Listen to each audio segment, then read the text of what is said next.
Friday, Lydia Hislop had her work cut out because we were right off the back of the news that Benoit de la Sayette, as I referenced with Brand Dunchet at the beginning of the show, had tested positive for a metabolite of cocaine in a hair sample, and then to compound a bad week for the Gosden jockeys team, Rab Havlin got a 21-day ban for failing to ensure the best possible placing on his mount behind a stable companion at Lingfield on a debutant called Stoll. So Lydia caught up with John Gosden and the Professional Jockeys Association chief Paul Struthers on both these issues, and we will start with the Havlin ban. The announcement made that Robert Havlin will not be pursuing his appeal against the ban he picked up at Lingfield earlier this week on Stoll. He said he was going to take your advice, the associated advice. What was it? The advice, I can't really go into the nature of the exact advice we gave him, but we looked at the race for him. Did we think there were some grounds to appeal? We did. But Rab, we feed back to them like we always do. We're always very honest with them. We don't always tell them what they want to hear. We tell them what we believe. And Rab called me this morning and he'd made the decision himself not to appeal. OK. And so this is a process that you've introduced for how long? They're sort of being able to sort of talk through and advise jockeys whether it's worthwhile to do it? Well, that's been happening certainly in all my time here, which is just over 9 years now. It's got an awful lot easier since the BHA introduced their online video library. So it used to be a process where we'd have to meet a jockey somewhere who'd have a DVD and we'd have to get it, I'd have to play it, record it on my phone, send it to Rory McNeese, who's the main solicitor we use for advice. So the WeTransfer files that we get from BHA just make life so much easier and massively speed the process up. Rab Havlin's ride at Lingfield, for which he got that lengthy ban, and has decided not to appeal. He mentioned in his evidence that his instructions were not to use his whip in the race. Is that an instruction you give often? Horse's first time out is the instruction I always give. My father, I remember a jockey walking into the paddock here with a 2-year-old first time out, and he came in with a whip and my father took it off him. Look, I don't like to see young horses necessarily. The reason to have it if they start veering off a course, we had rather a lot of evidence of that in the first day, or if they're playing being a colt, not bothering to race it, just come on now, concentrate. But on the whole, I do not like the stick used on a horse first time out. It's a sort of rule of mine, so he followed my instruction as he always does. He's a great horse and good jockey. I think in terms of the suspension, he could appeal. He might get a few days off, but he's still going to stuck with some days. And I think probably what people don't clock is how hard these jockeys work. I mean, he is up and down the country, riding work for me at 5:30 in the morning, and then driving to Newcastle, coming back, getting back at 11:30 midnight, and riding again the next morning at track work, and then on to the races. And he hasn't had a day off, probably for the guts of 20 months. It's an interesting one, and it's a debate that's come up many times about riding instructions on wider issues, and I remember my time at the BHA, particularly around integrity issues and riding instructions. I mean, the bottom line is the rules of racing do not require a jockey to use the whip. There are some horses where a trainer will say, don't use the whip. You would rarely see the whip used much on first-time out horses for obvious reasons. And then, as you're well aware, we're having this big debate, and whilst the consultation's on hold at the moment because of COVID, there's going to be a big debate about the whip. You basically called for more testing. You think that is necessary for the safety and the good reputation of the sport. Would you mind expanding on those thoughts? Yeah, sure. And it's not a new call. It's a call we've been making for the first few years in private with the BHA. And the good news is there is going to be a lot more testing. I might have had a bit of an argument with the BHA over whether they did or didn't cut the testing budget during a period when we were asking for more. I'm pretty confident they did. But equally, and I listened to your comments as well on Nick's show, and you're right, if people, not us, I hasten to add, are putting pressure on the BHA and their budgets, stakeholders of the sport, yep, you have to slice somewhere. The fact they chose to slice in testing does annoy me, but that's in the past now. They have put more budget in this year. I don't know the exact budget, but I know they've put more in. And at some point in May, and I expect it will be sooner rather than later, the BHA, and they've been working in conjunction with us on this, will be piloting saliva testing. Now, the reason that's important, twofold. One, you get very quick results. Yep. 10 to 15 minutes, you will know whether a jockey is positive or negative. If they're positive, they'll be immediately stood down. Now, the nature of the testing You won't be able to test everyone before they have their first ride because you need to make sure they're nil by mouth for a period before they do the saliva test.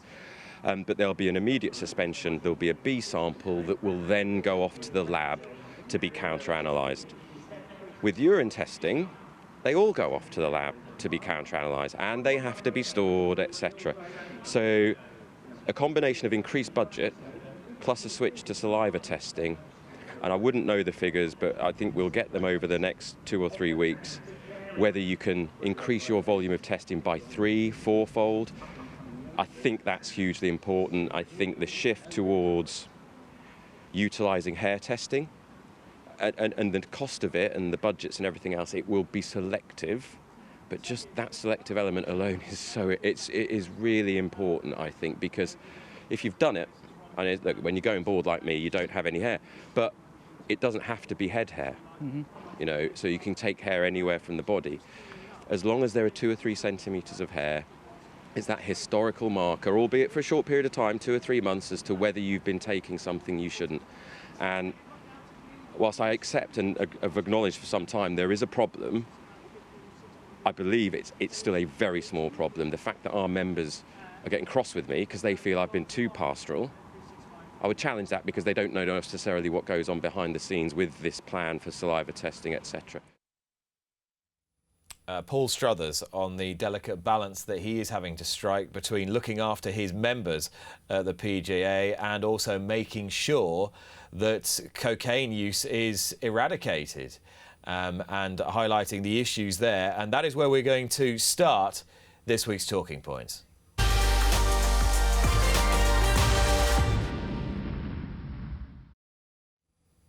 So we've heard from Paul Struthers with Lydia there on Friday. We've heard also from Brandon Shea from the BHA at the beginning of the programme. What should be the correct approach now to drug testing jockeys in light of the Benoit de la Sayette hair sample test? Well, clearly, I think nobody could disagree with what Paul Struthers said. They need to put more money into the testing, quicker tests, and get the test done. Then you get to, well, what, I think there's kind of 2 kinds of issues with people taking drugs and to an extent abusing alcohol as well. Some people are clearly, as you said, sort of playing the system. They're they're using drugs recreationally. But they're not necessarily addicts. Yeah, and they're perhaps going out riding horse at 40 miles an hour, a danger to themselves, very expensive blood stock being put in danger, the product being damaged, the betting public, etc. More importantly, people being put in danger. And obviously, people can have very serious accidents, and all of that is terrible. And for that, you need to, have quite draconian measures, I think. The 6-month ban, is clearly not enough. And but then I also, I believe in rehabilitation, and not just rehabilitation of people who are, addicted or whatever. I mean, in terms of if somebody, transgresses, they should be allowed to be readmitted to the sport if they, go through a process of, giving up drugs and accepting that they made a mistake and whatever. They don't need. I don't really think lifetime bans is the answer. There's also, obviously we're in a sport where lots of young people leave home for the first time to go and work at a stable. There's a pyramid structure. Some of them come up and do brilliantly as jockeys. Some of them fall off along the way. They ride as conditionals. It doesn't really take off. They sort of end up just working in the yard, whatever. Not that there's anything wrong with that, but along the way, people have meteoric rises and sometimes falls as well. And you can see where drugs can come into it. I just think more testing, I've run out of time, I haven't really developed my point enough, but I definitely feel like more testing is the main thing that they need to focus on. I'm not really sure that they should be dishing out lifetime bans to people though. But I do think they need to distinguish between the pastoral care of people who are addicted and have got into trouble like that, but also to stamp down on people who are just thinking, well, I can go out on a Saturday and get off my face and then come back on Monday and ride. Yeah, or ride on Wednesday, exactly. Yeah. Exactly, because you've got enough time for it to leave the system. And intelligence-led hair testing, which they're doing already, and saliva Sure. testing, out of competition testing. But it means more testing, means more money, which means you've got to maintain. And there's definitely you've got to maintain the BHA's integrity budget. There's definitely a big problem because I think Paul Struthers said there was 2 more cases that haven't come out yet, and it's kind of weird that when the Benoit de la Salle case came out. The same as actually with the Gordon Elliott thing and what was the other one recently? There were 3 things. The public, the general mood was shocked. No, it can't possibly have happened. No, somebody's being mean to him, putting a picture on WhatsApp or whatever. Why should it be such a surprise? It seems like it is an endemic problem. Anyway, that was way over time. No, but it was all a valuable contribution for sure. Let's talk about pick up on the Rab Havlin story. 21-day suspension. He's not going to appeal it for failing to achieve the best possible placing aboard Stoll at Lingfield behind a stable companion. How do you read the ban, first of all? Well, first of all, I can't think why he would possibly consider appealing it. He's got a reasonably lot. No, I know, but it would be crazy to appeal it. I mean, how are they going to give him any less? I mean, it could have been a lot worse. They could have easily said it was non-trier, banned the horse, taken action against the trainer. I'm slightly surprised in these cases. We've had COVID and people are quite easily able to use Zoom, and we live in a world of mobile phones. The trainer's representative gives the which is difficult for them because they're a bit sort of slightly lower down the chain. How can they not pick up the phone to John Gosden and ask him for his opinion rather than it all to be done through the trainer's representative? Yes, it does seem a bit archaic, doesn't it? It definitely does. Yeah. I didn't really like John Gosden in the interview pitching in to Lydia with the neither of us have ever ridden a horse. I find that deeply offensive and patronising. It reminds me of the NBA players whenever they give an opinion on Black Lives Matter, they're told to shut up and dribble.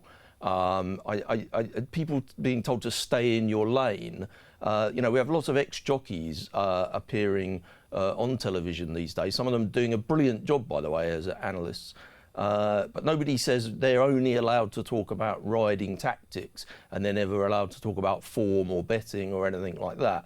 I don't see why you have to have ridden a racehorse to know that Rab Havlin could have won that race if he had given it, a slightly different ride. Now, it's fine for him to say that it was ill judged or whatever, but in this case it just seemed a bit crazy. I don't think there's a betting element to it. I'm sure no coup has been landed. The BHA will have had access to, the big bet struck on Betfair there. But there is a betting element because there was a horse race and there was betting on it. And some people would have bet the winner at 2 to 9, and they should have lost really. And some people will have laid it at 2 to 9, and they should have won. I don't really understand any kind of motive for why it would happen. It seems a bit crazy. Who cares if the one stable mate beats the other? So let's develop this out a little bit further and discuss what I touched upon with Brant Dunchet earlier in the show, which is the notion that you have to bring more of your tactical intention into the public domain. Well, John Gosden said that it's well known that he says that on his debutants, the jockey should not lift the whip.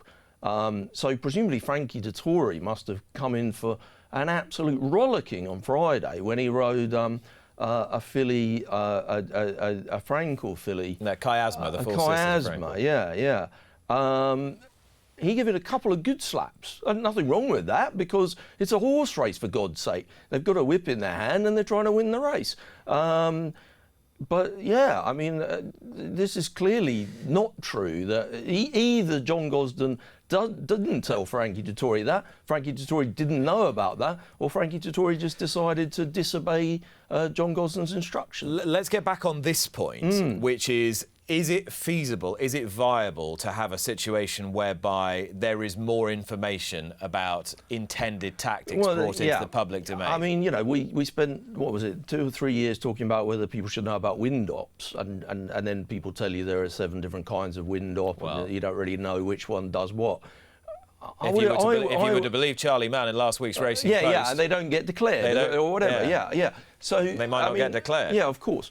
I mean, which would be more important, knowing that a horse had had a windot, which we don't really know which type it was or what effect it had had, or knowing that Altior was going to hair off in front in the celebration chase? Is that what it was called? Yesterday. You know, I know which. You know, with Altior, it made the horse go from I can't remember 5-2 into even money within, you know, after it jumped the first. From a betting point of view, on one of the biggest betting races of the day, that had a much bigger material impact. So yeah, I mean, but I can also see why for someone like Brandunchi, he might turn around and think, oh my God, what a can of worms that opens. This is going to be, because, you know, talking earlier with Gareth Moore, you know, Gareth Moore saying, well, you know, it wasn't really fair because the best, you know, what he felt, it was a subjective thing. Yeah. He felt like his horse was the best horse. I think a lot of people would agree with that. And therefore, it was the kind of moral victor of the race. But once you start bringing in those kind of subjective things, so if you have to sort of declare tactics, you know, I nearly said where does it end, but that would have been awful. But I mean, it does become very complicated. Yeah, and of course then there's an expense. We don't deal in wedges in this segment, let alone the thin end of them. But I do want to point out one thing, and that is that I think if you were a practitioner, you would have every justification in saying this is competitive sport. In what other competitive sport am I going to declare my tactics to a competitor Absolutely, and give them yeah, an edge? no, So that's why I think it falls down simply on that basis. But also, like, you know, we get this situation where you want, you know, you're surely entitled to an outfox an opponent, notwithstanding I totally agree with that. But we also have to go back to the other thing of, you know, this is John Gosden. These are blue blood horses. We know there's no kind of, we know there's no betting thing. I mean, there isn't a betting aspect because John Gosden, I know we've gone miles over. He's not trying to land a coup. Yeah. But, you know, when we had a horse, when we have horses of 3 different stables that may or may not all be trained in Scotland, and there's multiple bets at 33-1 and millions of multi-million pound payouts going on, we start worrying about, you know, whether the horse is suddenly a front runner for the first time, or, you know, how did it run last time? Yeah, I mean, some people would say you can watch a novice hurdle every day of the week, or you can watch horses running their 3rd race before they get a handicap mark, and you can find non-triers all day long, and it's just part of the sport, and for punters, that is just part of the puzzle that you have to figure out. You are the scourge of the clock. Sorry about that. And also, some of the other topics we don't need 2 minutes on. And also Rafe Becker, who's in the waiting room. Go to 1 minute on the rest of the topics, honestly. I'd be very happy with that. Right, how the hell does anyone want to talk about Phil Davis for 2 minutes? You were the one who put him on the list. Right, flatten jump schedule. Flatten jump schedule. What do you want to talk about here? Well, I mean, it's just ridiculous. I mean, I haven't seen you since Cheltenham. So we started the flat season. Yeah. We started the flat season with Doncaster. I mean, that was a bit kind of I didn't really mind. It was all right. Then we had 3 days of jump racing on turf. So has something changed here, or no? Nothing's changed, but it's ridiculous. In October and November, we're going to be running I can guarantee you, we're going to be running Group 1 races on heavy ground, and I'm going to be looking at it thinking, oh God, how can we bet on this nonsense? You know, this is not proper form. We've got perfectly good ground right now, and we're running 3 jumps meetings on Friday, and then on Saturday we have a meeting at Ripon. They put up 2 races for 22,000. They didn't get a dozen runners between them. Now, you know, Eve Johnson-Horton was on the programme last week. She said trainers have and I think she was kind of right, because Newbury had really good card last week and lots of runners and not particularly brilliant prize money. So trainers are ready to run their horses. We're watering on good to firm ground all week. We've been doing that all week for some reason. The last time I checked, flat racing was a summer sport and jumps racing was a winter sport. How the hell can we not figure that out? It's quite striking to me how much more risk-averse even flat trainers are about running a horse on ground that even has the word firm in the description, even at a part of the year where you'd think that the ground is in its best, freshest, virgin state. A lot of them were hardly used last year. I mean, 10 years ago, we used to run on good to firm, you know, throughout the summer. And that's not necessarily, I'm not saying that's a good thing, but what I'm saying is I think that is a good thing. And also, putting aside whether it's a good or a bad thing, that is what clerks of the course have been told to aim for. Why don't they change the rules? Why don't they say they have to aim for good? Why are they told they have to aim for good to firm, and yet they water when it looks like it might be good to firm? Surely the question is, if you're watering for good to firm and you end up with 3-runner races, do you need to have a look again at your But is policy? that why we're having 3-runner races? I don't think it's the ground. I'm going to ask Rafe Beckett. He'll know the answer. I don't think it's the ground. Rafe Beckett will know the answer. William Hill, 20% of William Hill has been owned by Caesars International, or whatever they're called, Caesars Entertainment. And they are a gaming emporium. Yeah, they own like half the casinos in America, yeah. basically. And William Hill have a whole bunch of sports books, not just in Nevada, now because it's sports betting opening up throughout the states. Yeah, it's very big. Lots of states now, like 30 states. And they signed this partnership, some time ago. And Caesars, a ludicrously bankrupt company, have managed to restructure themselves and decided that, well, we're going to have to give loads of money to William Hill for their expertise and for the partnership we signed up to just a few years ago. Wouldn't it be cheaper just to buy them, and then we don't have to give them the future profits?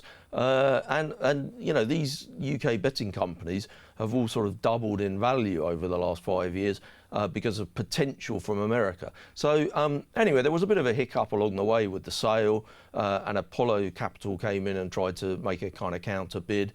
And it all got sort of put on hold for a while, but it's finally gone through. So I think William Hill sold for somewhere in the region of $4 billion this week. And now there'll be a fire sale of the European assets, which is basically the website and the betting shops. I think they have 1,400 betting shops now. Fred Doan, he purchased 6% of William Hill before coronavirus started. The price plummeted, and then it's done brilliantly since then because of the whole American thing. He's basically made enough to pay for the betting shops, really. So he'd be a likely bidder for the betting shops, I think. Okay. 888 are talking about getting involved, and these people, Apollo Capital, and also CVC, who originally took Sky Betting and Gaming away from the Murdoch empire about 6 or 7 years ago. They're interested, but it slightly depends on who buys it as to whether the William Hill name continues. I think it's possible Doan's buy the betting shops and possibly venture capitalists buy the website, and we keep the name William Hill. Philip Davis MP, who has been a guest on this programme before. I think he was a guest on a show that you were on, wasn't he? Yeah, you got him on with me for a punch-up, and then we never really had a punch-up. No, actually. You were getting on famously in the green room. At the end of the day, isn't it? I totally disagree with him on most things in politics, but, we have a mutual love for horse racing and betting.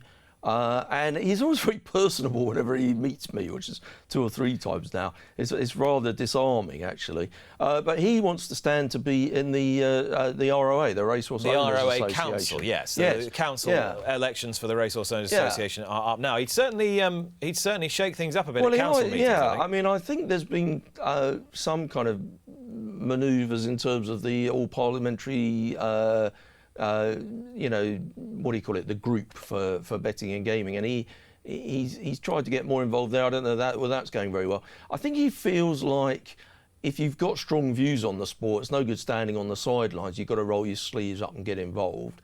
And I think he has got some ideas, but he thinks that for all the things that need sorting out in the relationship between betting and horse racing, and I think you're going to talk to Rafe, I'm sure he can tell you what those things are. I think Philip would say that you need government intervention, which is kind of funny because he's always been a bloke that doesn't believe in government intervention. He spent many times in Parliament rabbiting on a Friday afternoon to make sure that bills, private members' bills, don't go through, filibustering them out, including like nurses, car park fees and stuff like that. He's a big fan suddenly of government intervention because it affects his beloved betting and racing. But on this particular instance, I say all power to his elbow. If he can do something to sort out horse racing, at least it will stop him from messing up nurses' lives or anything like that. It's probably good to keep him busy. MP, who is standing for election to the Racehorse Owners Association Council. Oh, he will be. Good to know. And Punchestown. Well, we've talked to Richie Galway about Punchestown. We'll talk to Richie Punchestown about Galway later in the year. Envoy Allen Monkfish clash was the major one I want to talk to you about, because it's punctured the balloon of people like me who were saying these two horses will never meet because the programme book doesn't allow them to. Yeah, and suddenly they're meeting. So that is brilliant, actually. Yeah. I must admit, I can't think that far ahead. I haven't actually thought about Punchestown that much. I didn't even know you were going to put it on the list. I mean, I don't know. We could talk 2 minutes about it. They have a 5-day festival, don't they? We could get onto that. They do. It's like we have to rename this just 2 minutes, where you don't know what you're going to talk about, and you clearly don't know what you're talking about. If you ask me, Monkfish, if you ask me which Monksfield will struggle to win this 1975 week. Was that? Yeah. You see, I do remember something about racing occasionally. Monkfish, if you ask me which one's more likely to win the Gold Cup next year, I would say Monkfish. If you ask me which one's more likely to win next week, I'm not so sure, actually. Why? I think I might be more Envoy Allen. I don't know. I don't know. I'll have a look at it on the day. I haven't given it that much thought, to be honest with you. Monkfish is a strong stare, we know that. Monkfish recorded an excellent performance on the clock at Cheltenham, we know that, yet the form hasn't stacked up particularly well. The two Tizard horses who chased him home, they may have been feeling the effects, but they both ran poorly at Aintree. Envoy Allen has one blemish on an otherwise blemish-free career. Absolutely, yeah. But he's moved stables. New trainer now says that he's settled down a bit. Rachel Blackmore, a new jockey for Envoy Allen. Does that surprise you?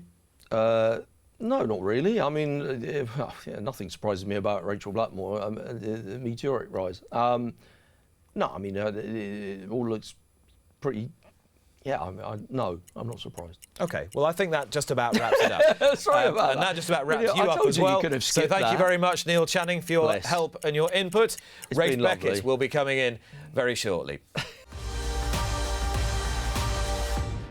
Subscribe to Racing TV to be notified when more Luck on Sunday videos are appearing online. And don't forget to join me for the show every Sunday morning from 9 o'clock with the best guests.